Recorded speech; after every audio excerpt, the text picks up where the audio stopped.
여러분 안녕하십니까. 윤석열 대통령이 집권 2년 차에 사실상 첫 개각을 단행했습니다. 윤 대통령은 통일부 장관 후보에 김영호 성신여대 교수를 지명하고 국민권익위원장에 검사 출신 김홍일 변호사를 내정했습니다.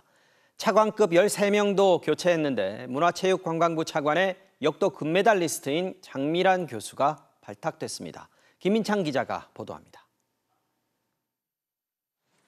권영세 통일부 장관 후임자로 김영호 성신여대 교수가 지명됐습니다. 대북 강경파로 분류되는 김 후보자는 이명박 정부에서 통일비서관과 외교부 인권대사 등을 역임했습니다.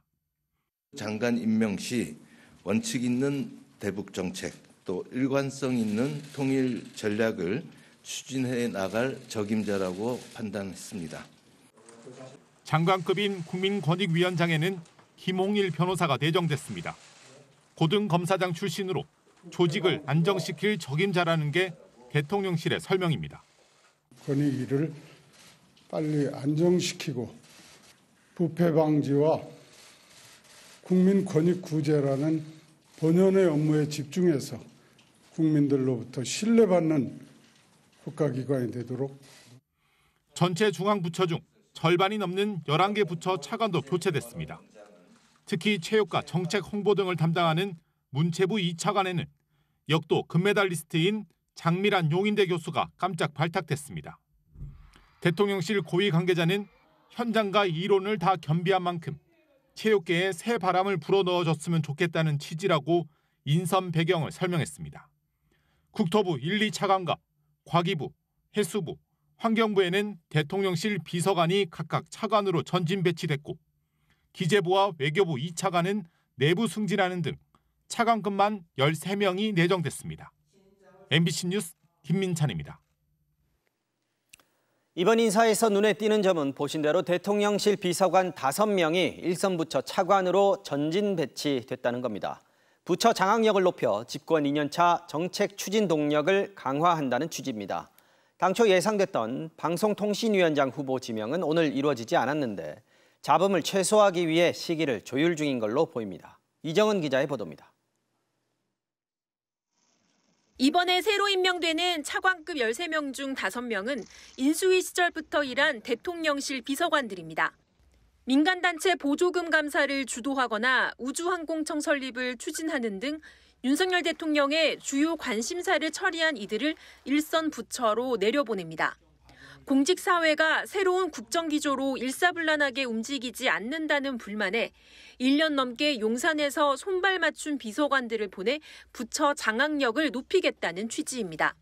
약탈적인 이권 카르텔을 발견하면 과감하게 맞서 싸워달라고, 이를 외면하거나 손잡는 공직자들은 가차없이 엄단해야 한다.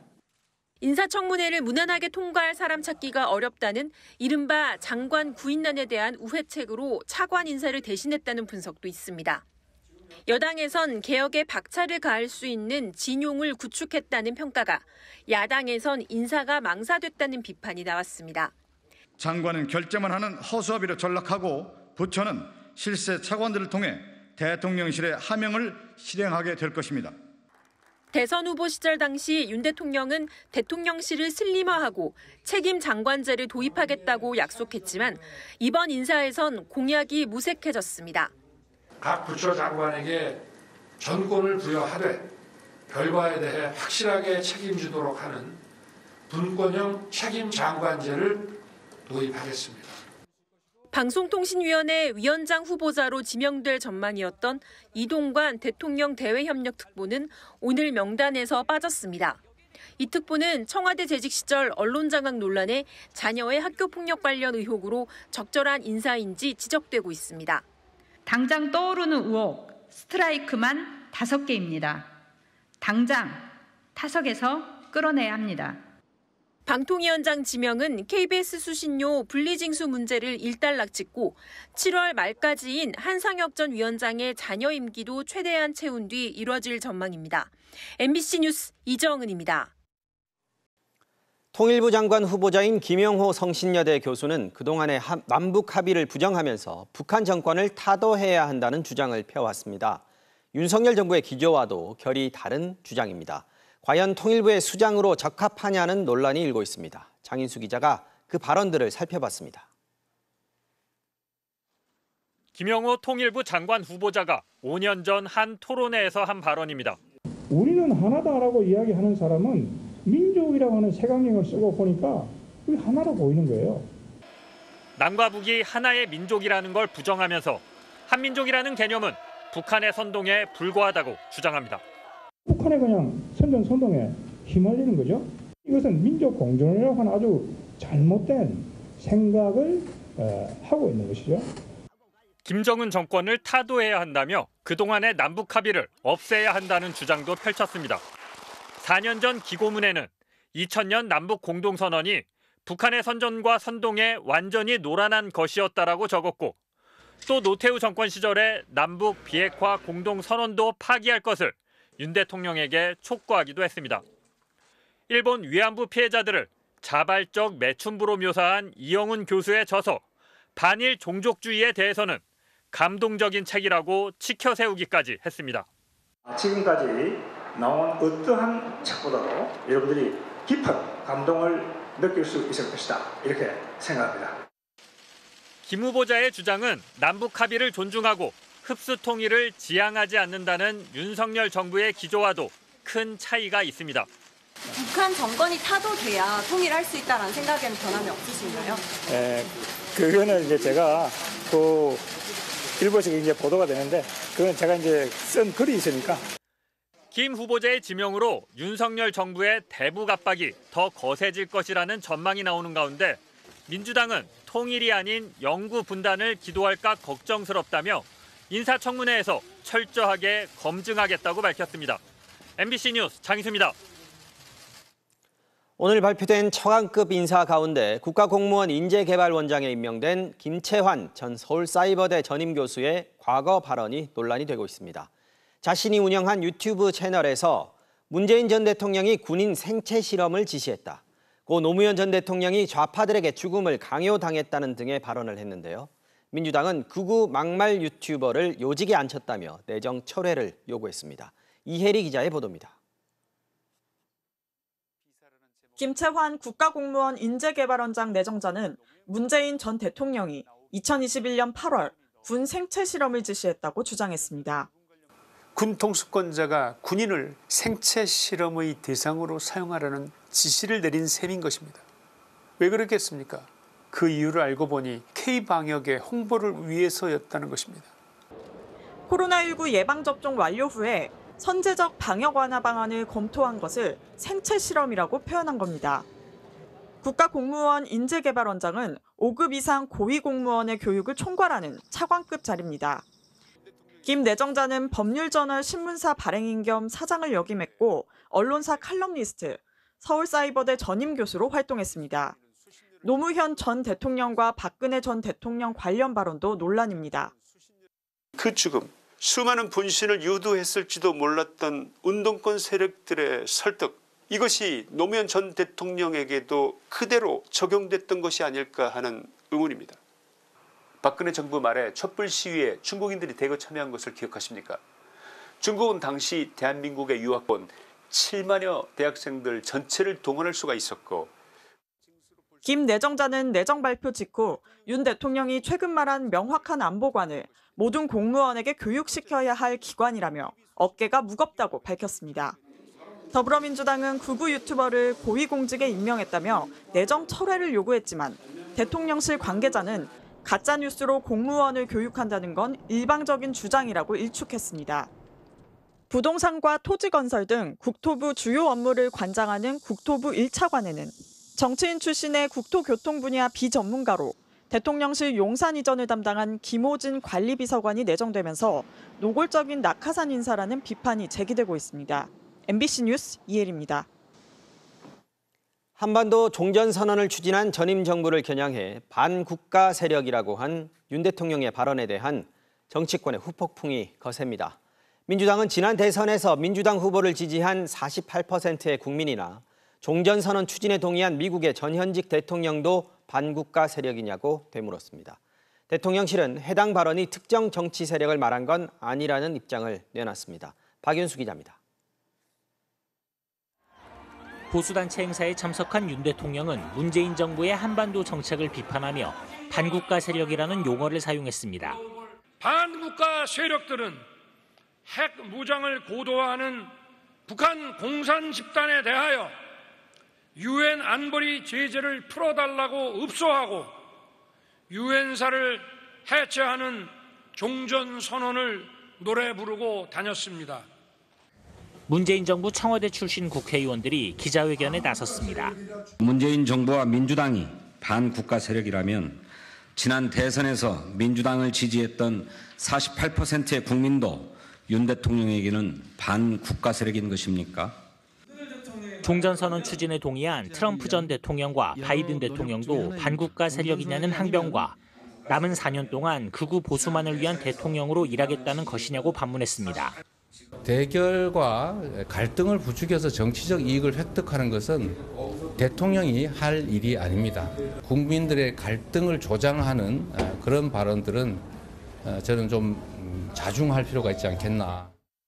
대통령의 발언이 사실과 다르다는 지적도 나왔습니다. 유엔사 해체라니요. 유엔사를 저희 정부뿐만 아니라 미국 정부, 심지어 북한도 제가 알기에는 유엔사의 U자도 꺼낸 적이 없어요. 국민의힘은 종이 조각에 불과한 종전선언 하나 가지고 평화가 온다고 외친다면 국민을 속이는 것이라고 윤 대통령과 인식을 같이 했습니다. 대통령께서 하신 발언은 정확한 팩트에 근거한 것이기 때문에요. 민주당이 거기에 대해서 반발한다는 것 자체를 저는 이해할 수가 없습니다.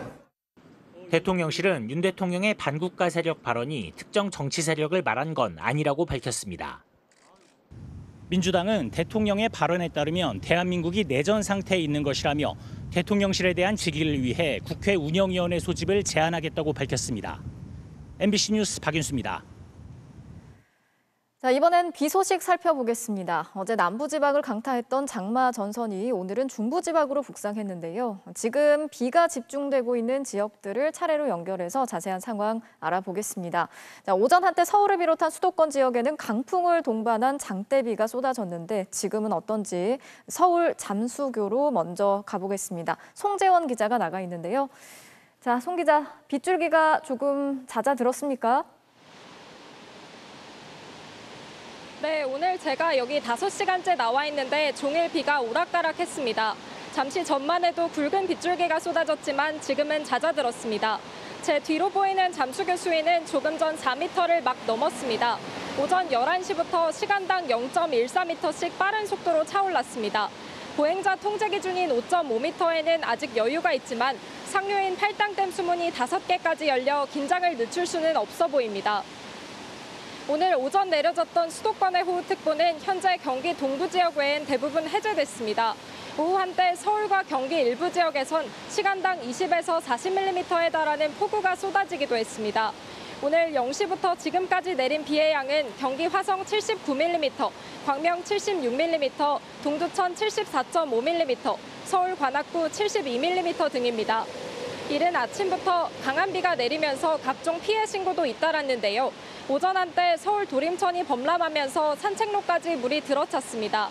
지난해 집중호우로 반지하 주택이 침수됐던 서울 상도동에도 역류한 빗물이 들이친다는 신고가 접수됐지만 소방당국이 긴급 배수에 나서 큰 피해는 없었습니다. 공식 비 피해는 아니지만 오늘 경기도 이천의 17살 남학생이 강에서 수영하다 실종된 뒤 숨진 채로 발견되기도 했습니다. 서울시는 호우특보가 해제됐지만 청계천 등 시내 하천 27곳을 여전히 통제하고 있습니다. 행정안전부도 호우위기경보 주의단계와 중앙재난안전대책본부 비상 1단계를 유지하며 돌발 상황에 대비하고 있습니다. 지금까지 서울 잠수교에서 MBC 뉴스 송재원입니다. 자, 오늘 수도권뿐 아니라 전국 곳곳에도 종일 장맛비가 내렸습니다. 장마 전선이 현재 빠르게 북동쪽으로 이동하고 있는데요. 강원 동해안 지역 상황 어떤지 알아보겠습니다. 배현한 기자 나가 있는데요. 자, 배 기자, 지금도 비가 많이 내리고 있는 것 같네요. 네, 오전에는 가늘게 내리던 빗줄기가 오후부터는 굵은 장맛비로 변해서 내리고 있습니다. 지금도 많은 비가 내리고 있습니다.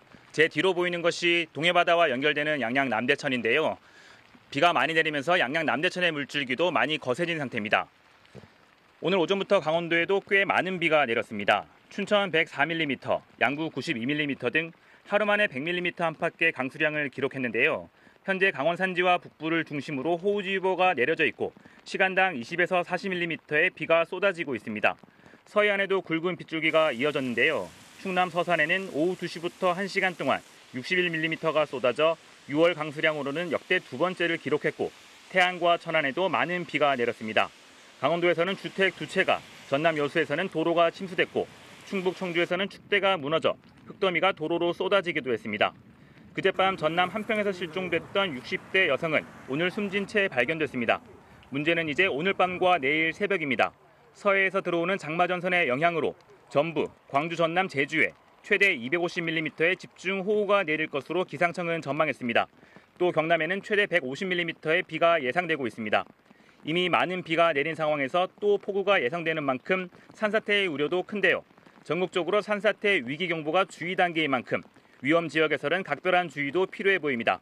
지금까지 양양 남대천에서 MBC 뉴스 배현환입니다.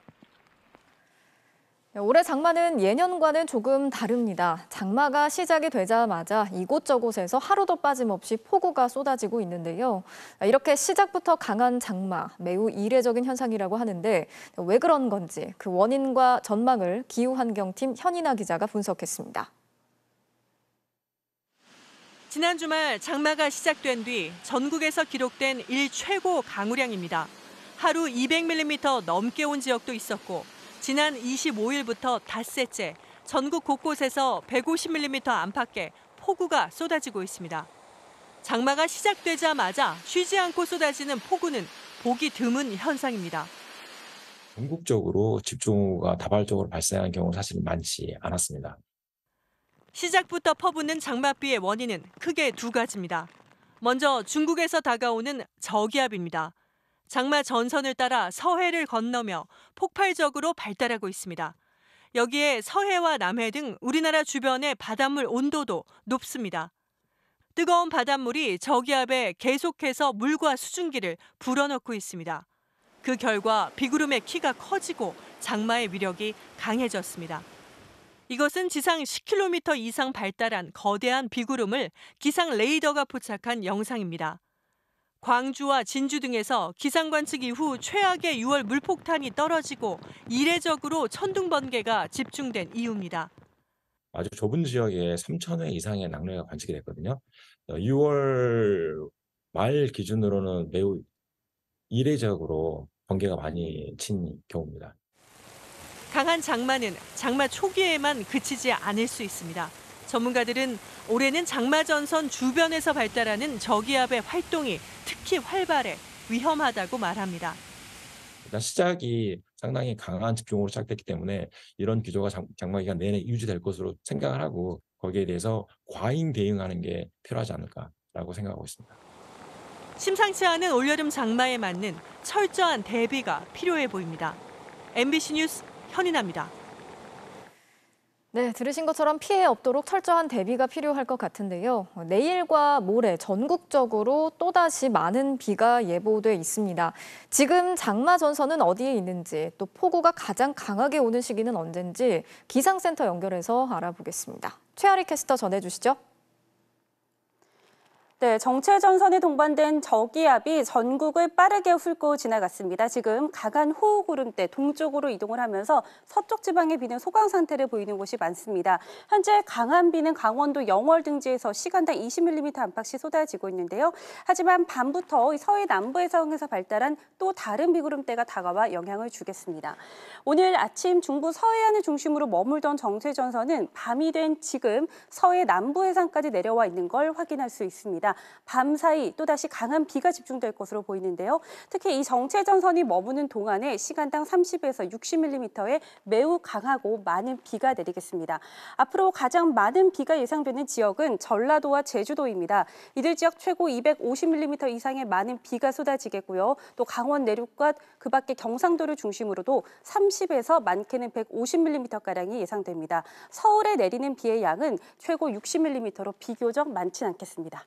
이 지역별로 비가 강한 시점 다시 한번 자세히 살펴보겠습니다. 일단 중부지방은 오늘 밤까지가 되겠고요. 남부지방 오늘 밤과 내일 오후까지, 제주도는 내일 아침에 빗줄기가 강해지겠습니다. 호우특보도 서울을 비롯한 수도권과 충남은 점차 해제가 되고 있는 중인데요. 하지만 이제는 광주, 전남, 경남으로 호우특보가 확대될 것으로 보입니다. 비 피해 나지 않도록 만전을 기하셔야겠습니다. 지금까지 기상센터였습니다. 냉장고에서 영아의 시신이 발견됐던 사건의 수사 속보 전해드립니다. 경찰이 영아 살해 혐의로 구속된 고 모 씨에 대해 처벌이 더 무거운 살인죄를 적용하기로 했습니다. 그간 참고인 신분으로 조사받았던 고 씨의 남편도 범행을 방조한 혐의로 입건했습니다. 변윤재 기자가 취재했습니다. 두 영아를 잇따라 살해한 뒤 냉장고에 유기한 혐의를 받는 친모 고 모 씨. 영아 살해 혐의로 구속된 고 씨에게 경찰이 살인죄로 바꿔 적용하겠다고 밝혔습니다. 통상 영아 살해죄는 산모가 불가피하게 출산을 감추거나 양육을 포기해야 할 동기로 분만 도중 또는 직후에 범행할 때 적용됩니다. 최고 형량이 징역 10년에 불과해 일반 살인죄보다 형량이 낮습니다. 고 씨는 숨진 2018년생과 2019년생 두 아이 모두 출산 하루가 지나 병원에서 태어난 뒤 살해했습니다. 특히 같은 범행을 반복했다는 점이 처벌을 무겁게 하려는 이유입니다. 단순하게 양육할 수 없는 정상 참작할 만한 사정이 있다 해요. 영아 살해죄로 의율하게 되면은 이 죽음을 당한 영아에 대한 어떤 제대로 된 보호가 이루어지지 않는 것이고, 경찰은 또 아이를 더 키우기엔 경제적 형편이 어려웠다는 고 씨 진술의 신빙성도 의심하고 있습니다. 숨진 아이들이 태어날 당시 남편 이모 씨는 직장에 다녔고 작년 말부터 살던 아파트 역시 고 씨의 시아버지 소유입니다. 이와 함께 경찰은 남편 이 씨에 대해서도 범행을 방조한 혐의로 입건했습니다. 아내가 낙태했다고 한 말을 믿었다는 입장을 고수해왔지만 살해와 시신 유기 등을 알고도 묵인했을 가능성에 무게를 둔 겁니다. 경찰은 내일 고 씨를 검찰로 넘기는 한편 남편 이 씨에 대해선 추가 조사를 거쳐 송치 여부를 결정할 계획입니다. MBC 뉴스 변윤재입니다. 간호사의 학대로 생후 닷새 만에 의식불명 상태에 빠졌던 아영이 사건 기억하실 텐데요. 학대 간호사에겐 징역 6년형이 선고됐지만 아영 양은 다른 사람들에게 새 생명을 선물하고 끝내 하늘나라로 떠났습니다. 김윤아 기자입니다. 고 아영 양이 하늘나라로 떠났습니다. 지난 2019년 10월 태어난 지 5일 만에 간호사 학대로 두개골이 골절돼 의식불명 상태에 빠진 지 3년 8개월 만입니다. 학대가 없었다면 지금쯤 다른 아이들처럼 마음껏 뛰어놀았을 아영이. 짧은 생을 누워만 있다 곁을 떠나보낸 부모 마음은 무너집니다. 우리 그 딸로 와줘서 고맙다. 지금 이렇게 헤어지지만 우리는 계속 함께할 거다. 그리고 사랑한다. 이 말을 꼭 전해주고 싶네요. 그동안 힘든 치료를 버텨준 아영이에게 지난 23일 갑작스레 신정지가 왔습니다.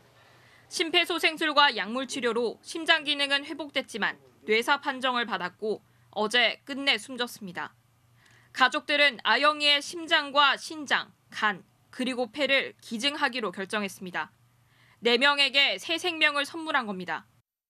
작은 몸에 갇혀서 힘들었는데 이제 자유롭게 하늘을 날아다녔으면 좋겠다. 좀 다른 사람 몸에서라도 좀 더 삶을 이어나왔으면 좋겠다. 가족들은 제2, 제3의 아영이가 나오지 않기를 바라고 있습니다. 하지만 법과 제도는 미비합니다. 가해 간호사는 지난 5월 대법원에서 아동학대 혐의로 징역 6년형을 확정받았고 아영이 사건으로 촉발됐던 신생아실 CCTV 의무화 논의는 20대 국회가 끝나면서 법안이 자동 폐기된 상태입니다.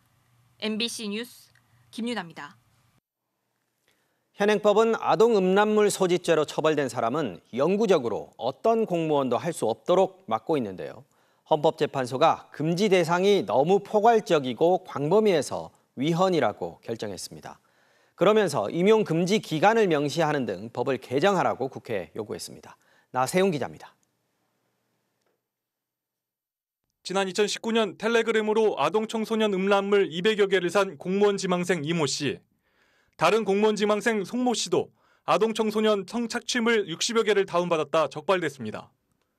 두 사람 모두 각각 벌금형이 확정되면서 공무원 임용길이 막혀버렸습니다. 현행 공무원법은 아동 청소년 음란물을 제작 배포뿐 아니라 소지만 해도 공무원 임용을 금지하고 있기 때문입니다. 헌법재판소가 이 법조항이 위헌이라고 결정했습니다. 아동 청소년과 상관없는 직무까지 모든 공무원 임용을 그것도 영구적으로 막은 것은 제한 범위가 지나치게 넓어 과잉 금지 원칙에 위배된다는 겁니다. 다만 법조항을 당장 무효로 하면 혼란이 예상되는 만큼 2024년 5월까지 국회가 법을 개정해야 한다고 요구했습니다. 일부 헌법재판관은 반대 의견을 냈습니다. 아동 청소년 대상 성범죄는 재범 위험이 높은 데다 시간이 지나도 신뢰 회복이 어려워 공직자 임용에 부적절하다는 겁니다. 결격의 기간이라든지 아니면 결격 사유를 좀 세부적이고 구체적으로 예측 가능한 방식으로 규정하다라는 취지로 받아들여야 될 것 같아요.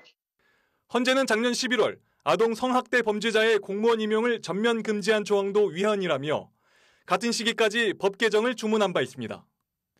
당시 여성 변호사회는 성범죄자는 공무원으로 부적절하다며 헌재 결정을 비판했습니다. 헌재는 지난 2016년엔 성범죄자의 아동복지시설 취업을 전면 금지한 법조항이 지나치다며 위헌 결정을 한 바 있습니다. 당시 국회가 취업 제한 수위를 정비할 때까지 2년여 동안 성범죄자 4만 명의 취업 제한이 풀리는 입법 공백 상태가 초래됐습니다. MBC 뉴스 나세웅입니다. 정부가 오늘부터 비축하고 있던 천일염 400톤을 순차적으로 시장에 풀기 시작했습니다. 품귀 현상에 따른 소금값의 급격한 상승에 대응하기 위한 건데요. 오늘 대형마트 매대에 나온 천일염은 영업 시작 5시간 만에 모두 동이 났습니다. 양소영 기자가 취재했습니다. 오늘 낮 12시 서울의 한 대형마트. 소금 판매대에 20kg짜리 천일염 10여 포대가 남아 있습니다. 고객 한 명당 한 포대로 구매 제한을 뒀는데 오늘 새벽 진열한 100포대 가운데 80여 포대가 판매 시작 3시간 만에 팔린 겁니다. 일본에서 오염수 방출한다고 해서 사람들이 걱정이잖아요. 난리가 났고. 근데 오늘 집에 있는데 텔레비 보다가 오늘부터 방출한다고 그래서 그냥 왔죠. 오후 2시쯤엔 그나마 남아있던 소금도 다 팔렸습니다.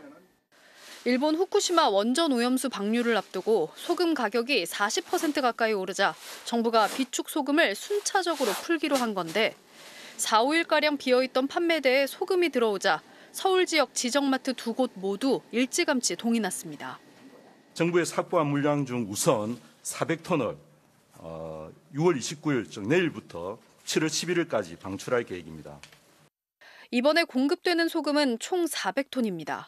정부는 20kg당 3만 원 아래로 평년보다 20% 낮은 가격에 판매할 것을 권고했습니다.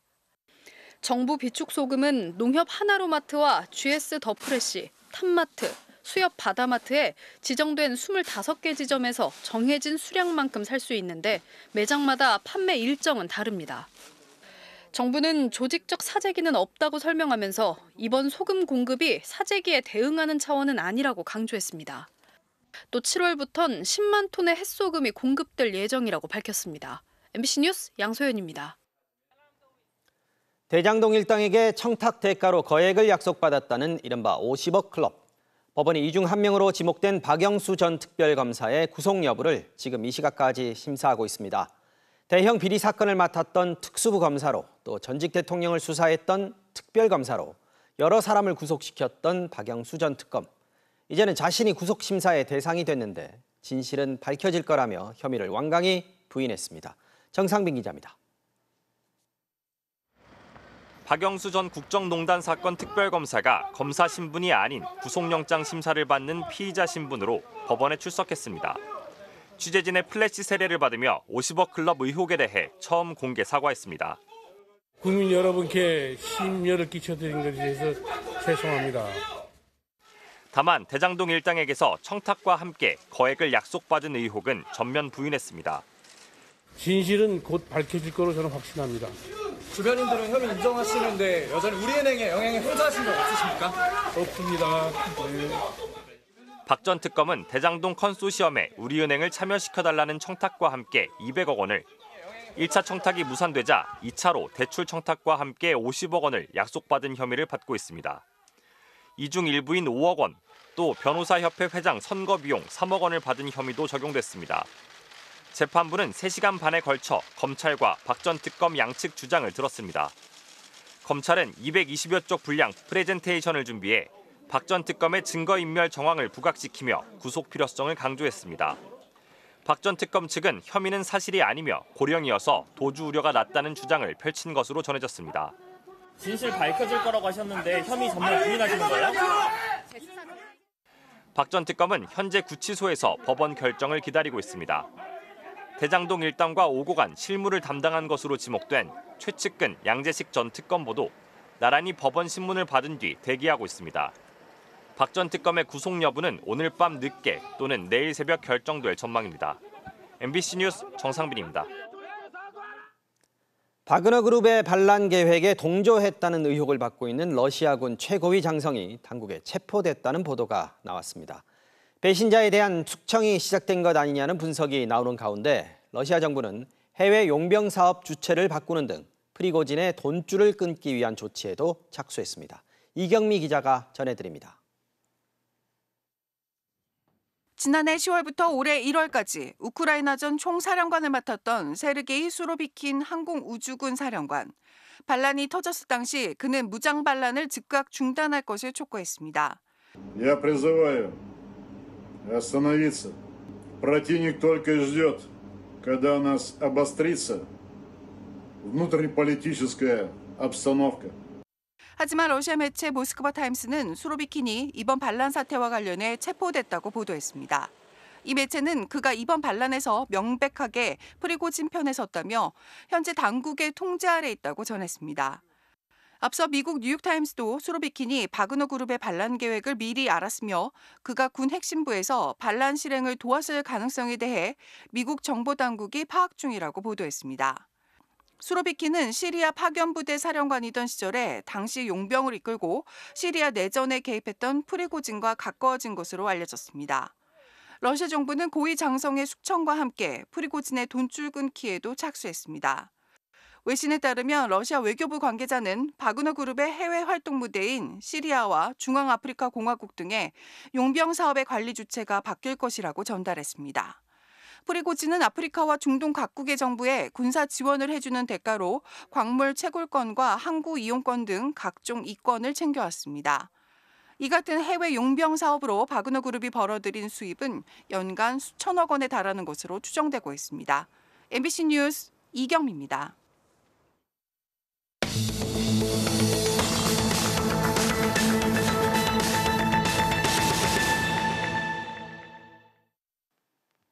뉴스의 현장에서 사실을 확인하는 현장 검증입니다. 어제 홍콩에서 일하는 외국인 가사 노동자들의 노동 현장을 살펴봤습니다. 이들이 홍콩인들의 가사와 육아에 큰 기여를 하고 있지만 의료와 보험, 주거, 언어 환경까지 고민해야 할 부분도 많았는데요. 오늘은 노동 현장 뒤에 숨겨진 이들의 아픈 현실을 들여다보겠습니다.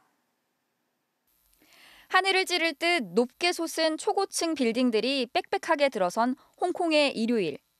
휴일을 즐기러 나온 시민과 관광객들로 붐비는 도심 한가운데 낯선 풍경이 보입니다. 자기 몸만큼이나 큰 상자에 열심히 무언가를 담고 있는 사람들. 본국에 있는 가족에게 보낼 택배를 싸고 있는 외국인 가사 노동자들입니다. It's noodle. Yeah. It's Korean. Yeah. Do you like it? Yeah. Your daughter like it? Yeah. 자신은 길거리에 선 채 값싼 도시락으로 끼니를 때우면서도 우리 돈으로 10만 원 정도인 운송비를 내며 상자를 꽉꽉 채웁니다. 본국의 높은 실업률로 적당한 일자리를 찾을 수 없었던 이들은 외국에 나와 이렇게 가족을 부양하는 데 자부심을 느낍니다. 하지만 함께할 수 없는 가족을 향한 짙은 그리움은 어쩔 수 없습니다. Even it's hard, it's okay. It's okay. Always sacrifice. 이들이 주로 휴일을 보내는 곳은 공원과 길거리. 휴일에 나와도 딱히 갈 곳이 없다 보니 함께 바닥에 상자를 깔고 앉아 시간을 보냅니다. 일요일마다 이곳 센트럴역 근처에는 수천 명의 가사 노동자들이 모입니다. 그나마 이렇게라도 쉴 수 있는 건 일주일에 단 하루. 나머지 시간은 고용자의 가정에 상주하며 사실상 하루 종일 가사와 육아를 담당합니다. 퇴근이 없다 보니 10명 중 7명은 하루에 11시간 이상, 5명 중 1명은 16시간 이상 일하는 것으로 조사됐습니다. I start at 6 in the morning until 11 in the evening. We can just rest when we eat. We can just eat around 15 minutes every meal in the morning, lunch, and even dinner. 과로에 시달리다 보니 부상도 잦습니다. Even the underwear and some uniforms of the two kids. So I have to do it. In the morning, I have to wash by hand. You have wash machine? Yeah, we have. 필리핀에서 온 메리제이 씨는 노인 간병까지 떠안다 척추를 다쳐 보조기 없이 생활할 수 없게 됐지만 산재 보상을 받지 못했습니다. You are my friend. That's why I cannot leave, even though it's pain already in my body. I cannot leave her. 지난달에는 한 필리핀 가사 노동자가 일하던 고층 아파트 안에서 창문을 닫다가 추락해 숨지는 일도 있었습니다. Domestic workers are always afraid to lose their job. That's why they are always following them.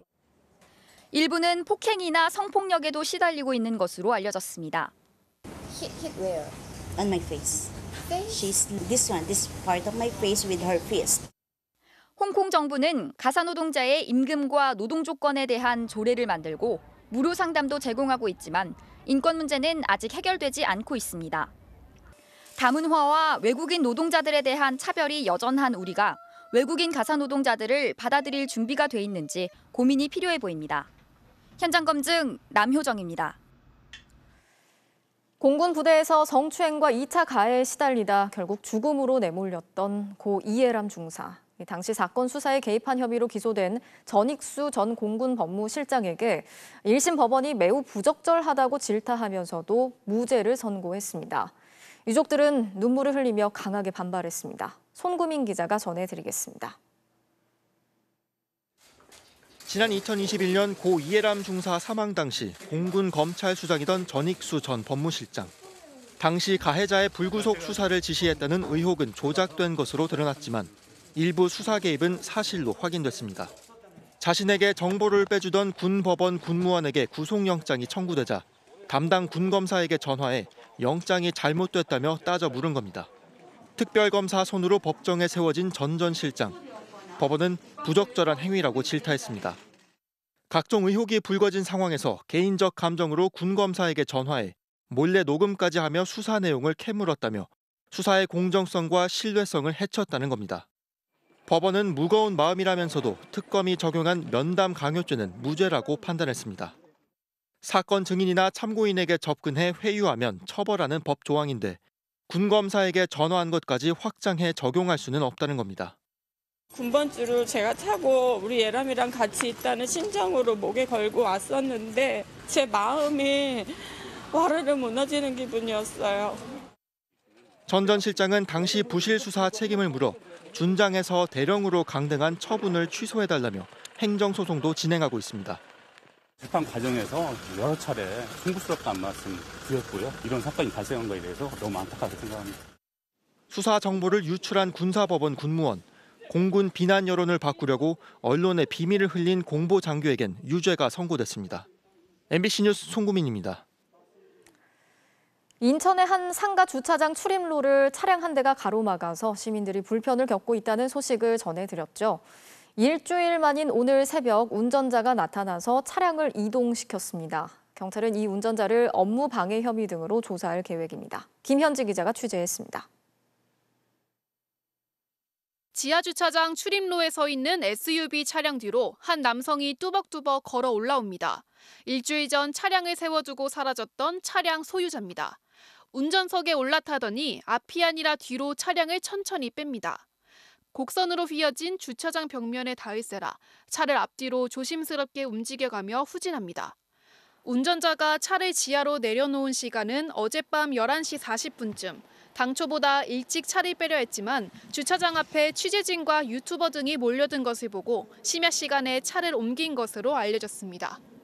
차단기 안쪽으로 일주일 동안 세워둔 탓에 주차 요금도 눈덩이처럼 불었습니다.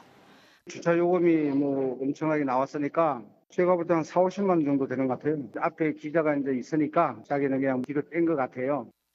그야말로 알터니가 빠진 상가 주차장은 잃었던 평온을 되찾았습니다.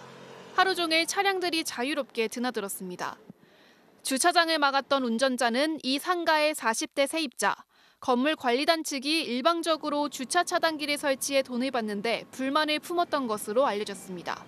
외부와의 소통을 차단한 채 잠적했지만 어제 경찰과 연락이 닿으면서 때 아닌 주차장 봉쇄 사태는 일주일 만에 막을 내렸습니다. 경찰은 이 운전자가 출석하는 대로 일반 교통방해와 업무방해 등 혐의로 조사할 계획입니다. MBC 뉴스 김현지입니다. 한 50대 남성이 노인들의 집을 찾아다니면서 강도와 폭행을 일삼다가 경찰에 붙잡혔습니다. 잡고 보니 전과반 23범이었는데 주로 혼자 사는 노인들을 노리고 범행을 저질렀습니다. 유서영 기자가 취재했습니다. 지난 24일 서울 영등포구의 한 시장 뒷골목. 모자에 마스크까지 쓴 한 남성이 비틀거리며 걷다가 한 주택에 들어갑니다. 약 10분 만에 다시 나오더니 그대로 맞은편 반지 앞방에 침입합니다. 여기서 혼자 있던 85살 할머니를 주먹으로 마구 때렸습니다. 남성은 비명소리를 들은 이웃이 달려오자 그대로 집을 빠져나와 시장 방향으로 달아났습니다. 갑자기 들이닥친 괴한에게 얼굴 등을 얻어맞은 할머니는 턱뼈가 부러져 전치 6주 판정을 받았습니다. 남성은 유유히 택시를 잡아타고 경기도 수원으로 향했다가 다음 날 저녁 영등포로 돌아와 잠복해 있던 형사들에게 붙잡혔습니다. 경찰 조사에서 남성은 술에 취해 기억이 안 난다면서도 돈을 훔치러 들어간 게 아니라 지인 집을 찾으러 갔다고 변명했습니다. 하지만 남성은 범행 직전 다른 집에 들어가 범죄를 시도하다 집에 2명이 있는 걸 확인하고 달아났던 것으로 드러났습니다. 혼자 사는 노인들만 노렸던 겁니다. 누구한테 했던 소리 질렀어. 근데 그놈이 그냥 저 이제 내려가버렸어. 그러게. 50대인 이 남성은 한 달 전 수원에서 80대 할머니가 혼자 살던 집에 방범창을 뜯고 들어가 현금 70만 원을 훔친 혐의로 이미 체포영장이 발부된 상태였습니다. 강도와 절도, 성폭력 등 전과만 23범, 감옥에서 진행 기간이 30년에 달합니다. 경찰은 남성을 구속하고 또 다른 범죄는 없는지 조사하고 있습니다. MBC 뉴스 유서영입니다. 한 공연장의 매표소에서 일하면서 5억 원이 넘는 관람료를 빼돌린 30대 여성이 5년 만에 덜미가 잡혔습니다. 이 여성은 이 돈으로 명품을 사거나 유흥비로 쓰기도 했는데 법원이 징역 3년의 실형을 선고했습니다. 이따금 기자가 취재했습니다. 제주의 한 공연장 매표소 사무실. 직원이 손목에 차고 있던 고무줄을 손바닥 가운데로 옮깁니다. 금고에서 5만 원권 다발을 빼내더니 책상 아래로 가져가 돈을 셉니다. 잠시 뒤 현금을 금고에 다시 넣는데 손바닥에 있던 고무줄이 사라졌습니다. 훔칠 돈의 부피를 줄이기 위해 고무줄로 묶어두고 퇴근할 때 챙겨간 겁니다. 여성은 여행사가 단체 관광객을 데리고 오면 관람료를 주로 현금으로 계산한다는 사실을 알고 금고에서 현금을 훔쳤습니다. 지난 2018년부터 가로챈 관람료는 자그마치 5억 6,900만 원. 다스에 한 번꼴로 100만 원가량 훔쳤습니다. 평소에는 이제 수상한 점을 느끼지 못해서 신고할 때까지만 해도 저는 잘 몰랐어요. 하지만 훔친 돈으로 월급의 배가 넘는 명품 가방을 사고 성형수술과 유흥비에 돈을 펑펑 쓰면서 의심을 샀습니다. 갑자기 이제 명품이 많아지고 같이 피부과를 항상 같이 일주일에 한 번씩 같이 갔었는데 갈 때마다 200만 원씩 뭐 결제를 했고 주변에 소문이 돌았지만 업체 대표는 가족같이 생각했던 딸의 친구라며 의심하지 않았습니다. 하지만 주머니에서 현금 뭉치가 떨어지는 걸 직접 목격하고서야 경찰에 신고했습니다. 저는 아니라고 생각했어요. 누가 무슨 말을 해도 안 들었죠, 제가. 그럴 리 없다고. 이상하다 했을 때. 제주지방법원은 이 여성이 8년간 자신을 가족처럼 받아준 피해자를 배신하고 횡령한 돈도 돌려주지 않았다며 징역 3년의 실형을 선고했습니다. MBC 뉴스 이따금입니다. 이주호 교육부 장관이 괴물 같은 문제라고 비판했던 초고난도 문항들. 앞서 교육부는 22개의 문항을 콕 집어서 공개를 했었죠. 그런데 교육계에선 여전히 이게 왜 초고난도 문항인지 모르겠다, 기준이 뭔지 모르겠다, 이런 반응이 계속되고 있습니다. 지윤수 기자가 교육계의 반응을 들어봤습니다. 지난 6월 모의평가의 수학 영역 22번 문제. 교육부는 3가지 이상 개념이 결합돼 고차원적 접근 방식을 요구한다며 이른바 킬러 문항으로 지목했습니다. 하지만 교사들의 생각은 달랐습니다. 정답률이 2.9%로 저조했을 뿐 문제가 참신했고 교육과정 안에서 출제했다는 겁니다. 현장 교사들은 가장 이 문제를 좋아하고 괜찮은 것으로 이제 여론이 있고요. 시극히 자연스럽고 그런 같은 성격의 개념을 묶은 것을 교육부가 지적한 또 다른 킬러 문항. 그런데 EBS 수능 특강의 지문이 그대로 나와 정답률이 36.8%에 달했습니다. EBS 연계됐다 하더라도 실수를 유발하는 방식은 어떤 학생들에게는 정답률은 조금 높게 나오더라도 킬러 문항이 될 수 있다는 거예요. 교사들은 기준이 헷갈린다는 반응입니다. 특히 교육부가 이유로 든 고차원적 접근 방식, 높은 수준의 추론 등은 너무 추상적인 기준이라는 겁니다. 뭐가 문제인지 굉장히 모호했습니다. 교사들 간에도 싸움이 일어나는 거 아닌가라는 걱정이 들 정도로 서로 간의 입장이 많이 틀렸거든요. 수능을 140일 앞둔 수험생과 학부모들도 여전히 혼란스럽습니다. 학부모로서 좀 되게 당황스러운 것 중에 하나는 이렇게 갑자기 이런 말을 툭 던지고 출제의 방향이 이렇게 바뀔 수 있는가? 라는 이에 대해 교육부는 킬러 문항을 검토하는 과정에서 이견이 많았다고 밝혔습니다. 다만 킬러 문항을 배제하겠다는 것일 뿐 출제 원칙은 바뀌지 않는다는 입장을 되풀이했습니다. 출제 원칙이 변화되는 것은 아닙니다. 그렇기 때문에 동요하실 필요는 없다. 교육부는 앞으로 킬러 문항만을 제거하는 독립적인 점검위원회를 만들겠다고 강조했습니다. MBC 뉴스 지은수입니다. 국회에서는 감사원의 정치적 독립성에 대한 논란이 다시 불거졌습니다. 감사원이 전 정부에서 임명된 전현희 전 국민권익위원장에 대한 표적 감사를 하는 과정에서 내부 절차를 어겼다는 주장인데요. 감사원이 훈령을 바꿔서 국무총리도 공익감사 청구권을 가질 수 있게 했다는 사실도 드러났습니다. 이게 어떤 의미인지 김건희 기자가 전해드리겠습니다. 민주당은 감사원이 전현희 전 권익위원장에 대한 감사 결과서를 공개하면서 주심인 조은석 감사위원의 열람 결재를 감사원 사무처가 의도적으로 건너뛰었다고 문제를 제기했습니다. 감사원 사무처가 월권을 행사했다는 겁니다. 그분이 당군 이래 제일 많이 열람했습니다. 전현희 건과 관련해서 열람을 했습니까? 그거는 뭐 수차례 열람했고요. 의원에 의결되지 않은 것도 직원들을 강요하고. 질의는 결국 고성까지 오가는 말싸움으로 번졌습니다. 전현희 위원장의 치명적인 중범죄에 해당 사항만 다 삭제를 했습니다. 그게 있을 수 있는 일입니까? 자, 지금 유병호 사무총장의 저런 답변 태도가 6월 1일 회의록에 나와 있는 답변 태도입니다. 고성하고 방해하고 난동을 부린 것이 민주당은 감사원이 표적 감사를 벌인 배경에 대통령으로부터 하명이 있었던 거 아니냐며 몰아붙였습니다. 대통령으로부터 직무상 독립해야 될 감사원이 그럼에도 불구하고 대통령으로부터의 독립이 아니라 지금 사무총장으로부터도 독립이 못 돼 있다라는 게 제가 보는 이 사안의 본질입니다. 행정부의 일원인 국무총리가 감사원에 공익감사를 청구할 수 있도록 내부 훈령이 개정된 사실도 뒤늦게 드러났습니다. 감사를 청구할 권리를 사실상 행정부에 무제한 열어주게 돼 감사원의 독립성과 책임성을 규정한 감사원법을 위반한 거란 비판이 나옵니다. 훈령 개정은 감사원의 실권을 쥐고 있다는 유병호 사무총장이 취임한 직후에 이루어졌습니다. 이 정부 들어 감사원의 독립성을 둘러싼 논란은 계속돼 왔습니다. 지난해 국회에선 최재해 감사원장이 감사원이 대통령의 국정 운영을 지원하는 역할이라고 답변해 논란이 일었습니다. MBC 뉴스 김건희입니다. 프랑스 파리 외곽의 한 도시에서 교통 검문을 피해 달아나던 10대 소년이 경찰이 쏜 총에 맞아서 숨지는 일이 있었습니다. 사건 당시 영상이 공개되면서 경찰을 규탄하는 격렬한 시위가 확산되고 있습니다. 파리에서 조명아 특파원이 취재했습니다. 시위대가 경찰을 겨냥해 쏜 폭죽이 경찰 머리 위에서 연이어 터집니다. 거리 곳곳에서는 불붙은 차들이 활활 타고 있습니다. 소방대원들이 소화액을 뿌려보지만 거세게 타오르는 불길은 좀처럼 잡히지 않습니다.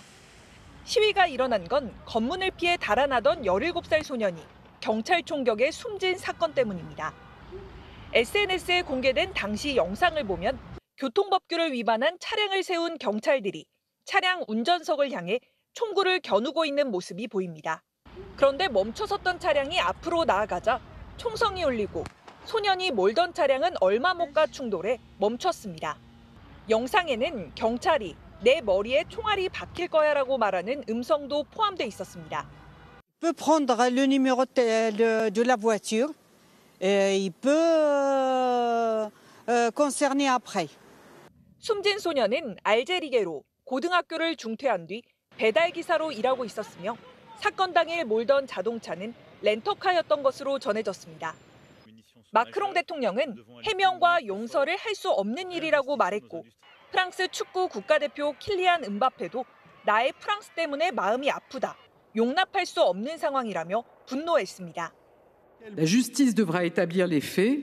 Elle a été saisie. Elle a commencé son travail. Un policier est en garde à vue.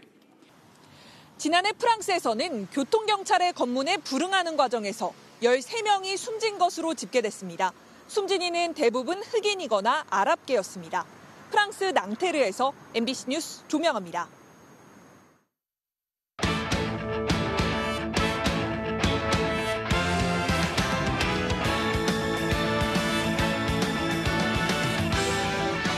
목요일 밤 스포츠 뉴스입니다. 프로야구 한화의 기세가 대단합니다. 최근 6연승을 달리면서 팬들도 아주 신바람이 났는데요. 새로 영입한 외국인 선수의 활약에 올 시즌 기대감은 더 커져가고 있습니다. 빠른 발과 호쾌한 타격으로 2경기 만에 팬들의 마음을 사로잡은 윌리엄스를 김수근 기자가 만났습니다.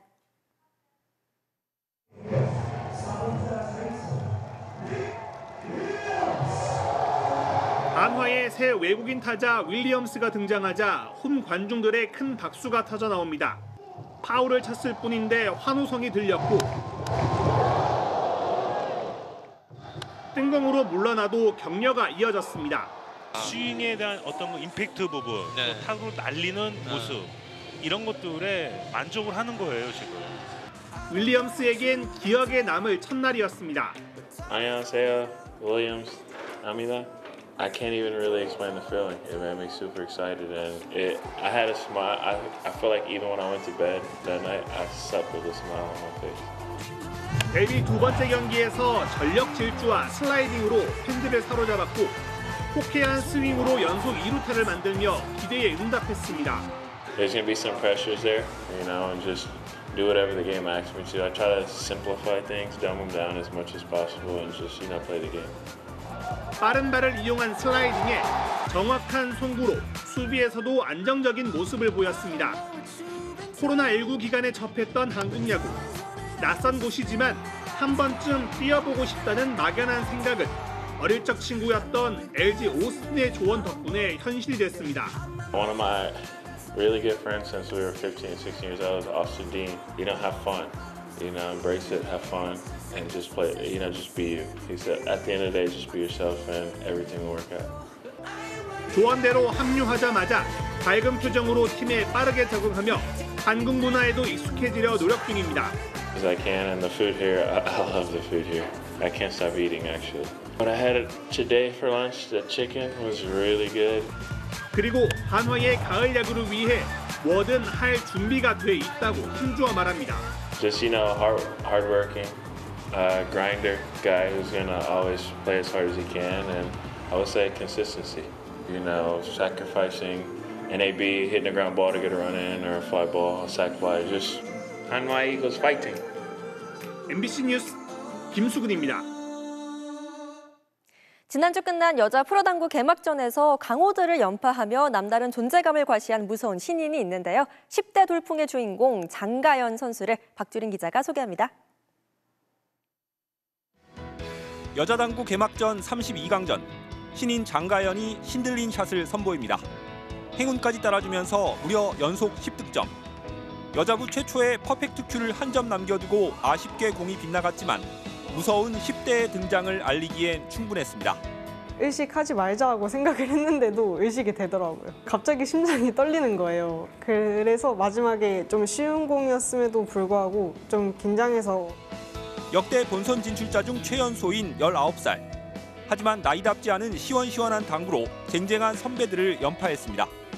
우승자 김민아에게 막혀 8강에 만족해야 했지만 역대 신인 중 데뷔 전 최고 성적을 거뒀습니다. 근거가 없긴 한데 잘할 거라는 믿음이 있었어요, 제가. 횡단보도에서 갑자기 장가연 선수 파이팅해요 이러면서 막 그래가지고 사람들이 알아보더라고요. 11살 때 아버지를 따라 당구장에 갔다가 운명처럼 큐를 잡게 된 당구 소녀. 하루 10시간 넘게 연습에 매진했고 고등학생 때 국내 랭킹 2위까지 올랐습니다. 하루도 안 빠지고 학교 끝나면 당구장에 오고 또 학교 가고 당구장 가고 이랬어요. 사람들이 많이 보면 잘 치는 것 같았거든요. 그래서 저한테 잘 맞는다고 생각했어요. 닮고 싶은 선수는 헐크 강동궁. 별명부터가 헐크잖아요. 정교할 때는 엄청 정교하세요. 힘 조절도 엄청 잘하시고 제가 롤모델이 될 수 있는 선수가 되고 싶어요. 팬들이 붙여준 별명은 아직 어색하지만 꿈 많은 10대의 도전은 이제 시작입니다. 별명 좀 제 입으로 말하기 그런데 당구 여신, 여신은 아닌 것 같은데 과분한 별명인 것 같아가지고 제 장점을 살려서 더 시원시원하고 멋진 당구를 보여드리도록 하겠습니다. 많이 응원 부탁드릴게요. 감사합니다. MBC 뉴스 박주린입니다. K 은바페라는 별명을 가진 선수죠. 미국 리그로 이적한 정상빈 선수의 골 소식으로 토플레이 출발합니다. K리그 시절 폭발적인 움직임으로 K 은바페라는 별명으로 불렸던 정상빈. 지난 3월 미국 미네소타로 이적했는데요. 친선 경기에서 오랜만에 득점포를 가동했습니다. 절묘한 퍼스터치에 이은 감각적인 오른발 슛으로 역전골. 등 뒤에서 날아온 공을 기가 막히게 잡아놓고 원터치로 밀어넣은 마무리가 돋보였습니다. 그리고 코리안 은바페 세리머니까지 팬들의 열광적인 반응이 정말 볼만하죠.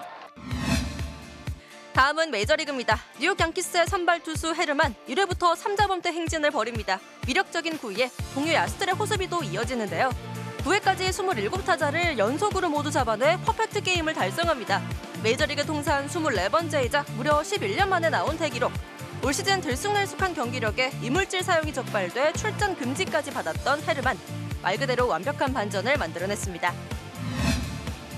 잉글랜드 국가대표 미드필더 매디슨이 토트넘으로 이적했습니다. 정확한 킥과 패스 능력을 자랑하며 레스터시티 5시즌 동안 55골에 도움 41개.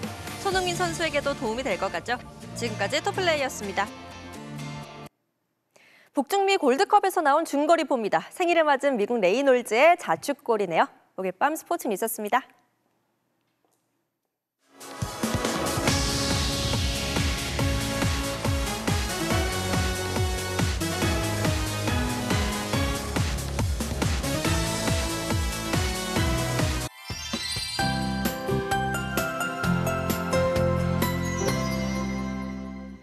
서울에 내려졌던 호우주의보는 해제됐습니다. 강한 비구름이 동쪽으로 옮겨가면서 서쪽 지방은 비가 소강 상태를 보이는 곳이 많은데요.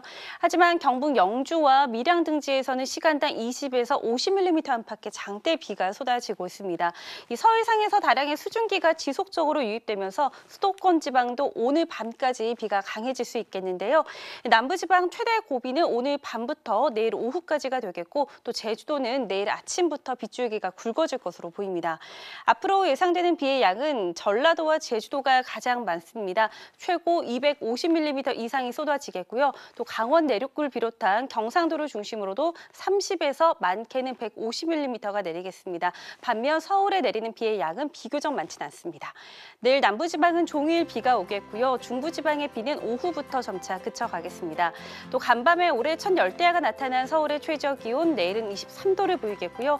낮에는 서울이 30도 등으로 중부를 중심으로 더워지겠습니다. 주말에는 서울의 낮 기온이 34도까지 치솟겠고 다음 주 화요일부터는 또 전국적으로 비가 내리겠습니다. 날씨였습니다.